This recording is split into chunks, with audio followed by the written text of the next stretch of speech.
മരുത്വാമല. കന്യാകുമാരി ജില്ലയിലെ ഈ മരുത്വാമലയുടെ മുകളിലുള്ള പിള്ളത്തടം ഗുഹയിൽ ശ്രീനാരായണ ഗുരു ഏറെക്കാലം ധ്യാനനിരതനായിരുന്നിട്ടുണ്ട്. രാമായണത്തിൽ ലക്ഷ്മണനായി മൃതസഞ്ജീവനി തേടിപ്പോയ ഹനുമാന് മരുന്നേതാണ് എന്ന് തിരിച്ചറിയാനാവാതെ മലയുമായി പോവുകയും ആ മലയുടെ ഒരു ഭാഗം അടർന്നു വീണതാണ് ഈ പ്രദേശമെന്നും പറയപ്പെടുന്നു.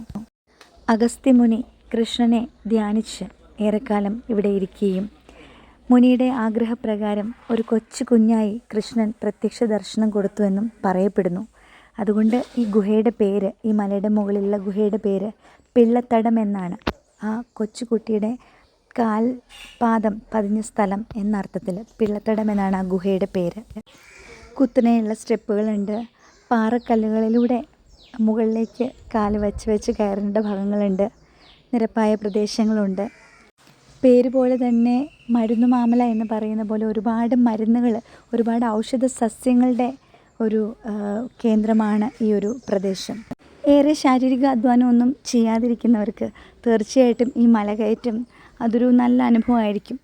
നമ്മൾ കുറച്ച് കയറുമ്പോൾ തന്നെ ചെറുതായിട്ട് അണയ്ക്കാൻ തുടങ്ങും. പക്ഷേ നമുക്ക് ഇവിടുന്ന് നല്ല ശുദ്ധമായി ശ്വസിക്കാം. കാരണം ചുറ്റും ഇത്രയും ഔഷധ സസ്യങ്ങളാണ്. ആ ഔഷധ സസ്യങ്ങളിൽ തട്ടി വരുന്ന കാറ്റ് നമ്മെ വളരെയധികം ഉന്മേഷമുള്ളവരാക്കി തീർക്കും. ഇടയ്ക്കൊക്കെ നമ്മുടെ ശരീരം നന്നായിട്ട് ഒന്ന് വേർക്കണ്ടേ? ശരീരത്തെക്കാളും പ്രാധാന്യം കൊടുക്കേണ്ട ഒന്ന് തന്നെയാണ് നമ്മുടെയൊക്കെ മനസ്സ്. മനസ്സിൽ പലപ്പോഴും കലുഷിത ചിന്തകളും പലതരത്തിലുള്ള ആശങ്കകളും ഒക്കെ വരുമ്പോൾ പലപ്പോഴും നമുക്ക് നമ്മുടെ മനസ്സിനെ നിയന്ത്രണത്തിൽ നിർത്താൻ പറ്റാത്ത അവസ്ഥയൊക്കെ വന്നേക്കാം. പക്ഷേ ഇവിടെയൊക്കെ ഈ മലയൊക്കെ കയറി നമ്മൾ പോകുന്ന സമയത്ത് നമ്മൾ മാനസികമായിട്ട് അനുഭവിക്കുന്ന ഒരു സന്തോഷം അല്ലെങ്കിൽ ഒരു ആനന്ദമെന്ന് പറയുന്നത് അത് മറ്റൊരാൾക്ക് പകർന്നു കൊടുത്താൽ ഒരു പക്ഷേ അത് വാക്കുകളിലൂടെ പറഞ്ഞറിയിക്കാൻ സാധിക്കില്ല. ഭക്തി എന്ന വാക്ക് പലപ്പോഴും ആളുകൾ അന്ധമായ വിശ്വാസങ്ങളോട് കൂട്ടിച്ചേർത്തൊക്കെ ചിന്തിക്കാറുണ്ട്. പക്ഷേ അങ്ങനെയല്ല. ഭക്തി എപ്പോഴും നമുക്ക് ഏറ്റവും നല്ലത് തന്നെയാണ്.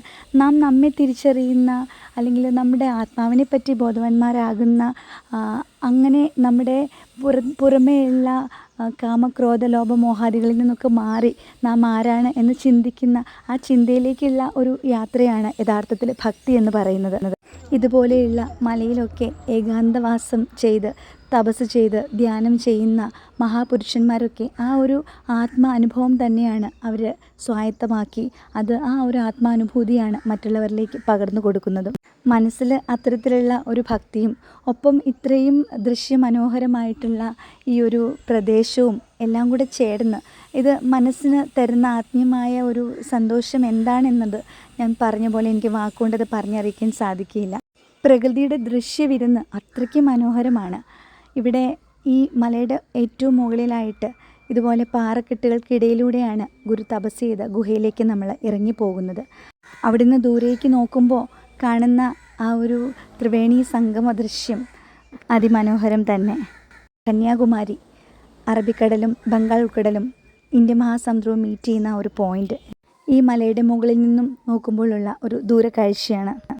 ആത്മീയാനന്ദം മനസ്സിലും പ്രകൃതിയുടെ ഒരു ദൃശ്യഭംഗി കാണുമ്പോൾ ഉണ്ടാകുന്ന ആനന്ദം കണ്ണിലും, അകത്തും പുറത്തും ഒരേപോലെ ആനന്ദം. ചുറ്റും അങ്ങനെ നോക്കി നിൽക്കാൻ എന്ത് ഭംഗിയാണെന്നോ. ദൂരേക്ക് നോക്കുമ്പോൾ നമ്മൾ കാണുന്ന ദൂരക്കാഴ്ചകൾ, അതൊരു മലയുടെ മുകളിൽ നിന്ന് നോക്കുമ്പോൾ കാണുന്ന ആ കാഴ്ചകൾ, ആ കാഴ്ച കണ്ടങ്ങനെ മതിമറന്ന് ഒരുപാട് സമയം നിൽക്കാനായിട്ട് തോന്നും. ആ സമയത്ത് നമുക്ക് അന്തരീക്ഷം തരുന്ന ഒരു സപ്പോർട്ട്, ആ ഒരു ശുദ്ധവായുവും കാറ്റും, വാട്ട് എ ഫീൽ. ലോകത്തിൻ്റെ പല ഭാഗത്തു നിന്നും ആളുകൾ വരുന്നുണ്ട്. റഷ്യയിൽ നിന്നും വന്ന വിദേശികളെ ഞാൻ അവിടെ കണ്ടു. ഈ യാത്രയുടെ ഓർമ്മ പോലും ഏറെ ആനന്ദമുളവാക്കുന്നു. അതുകൊണ്ട് തന്നെ അത് പങ്കുവയ്ക്കുന്നു.